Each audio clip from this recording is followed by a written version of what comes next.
आता तुमची आवडती सुझुकी दुचाकी घरी आणणं झालं अधिक सोपं. सिंधुदुर्गचे अधिकृत विक्रेते श्री विनायक व्हील्स घेऊन आले आहेत खास ऑफरची मेजवानी. मग वाट कसली बघताय?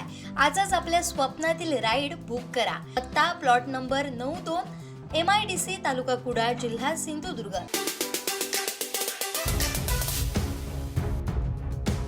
मुंबई गोवा महामार्गावर कुडाळजवळील वेताळ बांबर्डे येथे गुरुवारी दुचाकी आणि चारचाकी कारचा अपघात झाला. महामार्गावर विरुद्ध दिशेने आलेल्या दुचाकीमुळे अपघात घडल्याचं प्राथमिकदर्शनी समोर आलं असून यामध्ये दोन युवक जखमी झाले आहेत. त्यांना तातडीने उपचारांसाठी रुग्णालयात दाखल करण्यात आलं होतं. या धडकेत होंडा अमेज कारच्या पुढील भागाचं मोठ्या प्रमाणात नुकसान झालं आहे. सुदैवानं कार चालकाला गंभीर इजा झाली नाही.